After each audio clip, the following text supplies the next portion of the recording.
Hola, buenas tardes. Quien les habla, Romily Duque, integrante del equipo. Les vamos a hablar sobre la democracia y la dictadura en la Venezuela del siglo XX.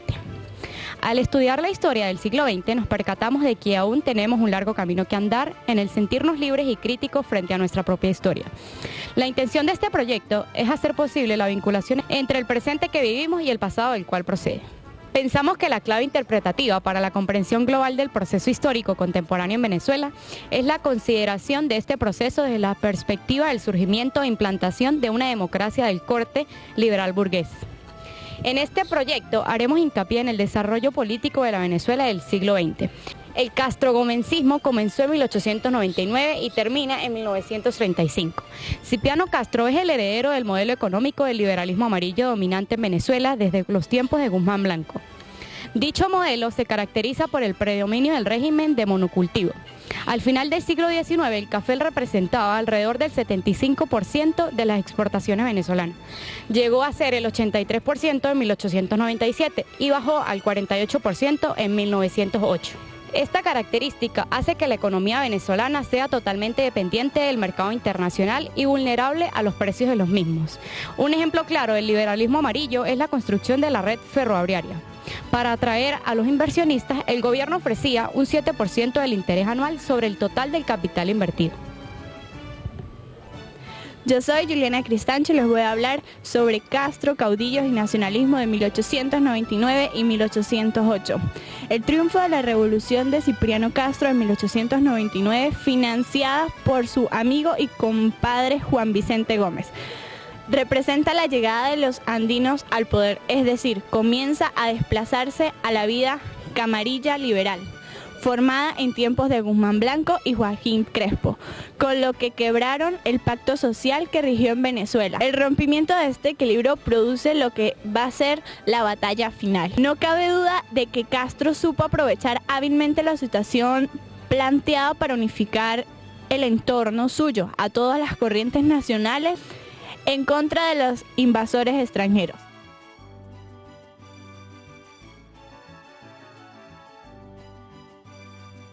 La transición de Castro a Gómez, 1808 hasta 1913. Castro fue deteriorando su salud hasta el punto de tener que embarcarse para ser operado en Europa de una grave infección renal, dejando la presidencia en manos de Juan Vicente Gómez. Comienza pausadamente a organizar su propia estructura, de forma de mejorar sus condiciones de competitividad en el mercado exterior. También realiza una reorganización territorial, se dividen las naciones en 20 estados. A final del siglo XX, la economía del país sufrió una gran transformación, especialmente después de la aparición del petróleo. Cuando se aperturaron las grandes concesiones para la extracción del petróleo, la economía nacional se transformó de una economía naciente pero incipiente, de relativa distribución de la riqueza, porque aún se mantenía el latifundio y se mantenía este tipo de manejo económico. Cuando llegó el petróleo, la economía se transformó a un modelo completamente capitalista. Una economía capitalista específicamente rentista, porque toda su producción venía de la renta petrolera. Y por tanto, pues su filosofía y sus políticas económicas y su ideología fue capitalista. Existían varios tipos de actores económicos, como lo eran los campesinos, que seguían aún con el cultivo del café y del cacao, no tanto como antes, pero continuaban. Estaban las empresas nacionales que importaban para hacer producción de productos terminados en el país, y estaban las empresas internacionales o extranjeras que hacían explotación del petróleo y sus derivados. En este proceso se vivió también una transformación económica. Los productos característicos de la economía venezolana, como lo eran el café, el cacao y la ganadería, entran en una fase de deterioro progresivo. El mayor impacto, sin embargo, es la aparición de la estructura petrolera en la economía venezolana. En 1912 y 1922 se sistematiza en Venezuela las explotaciones petroleras.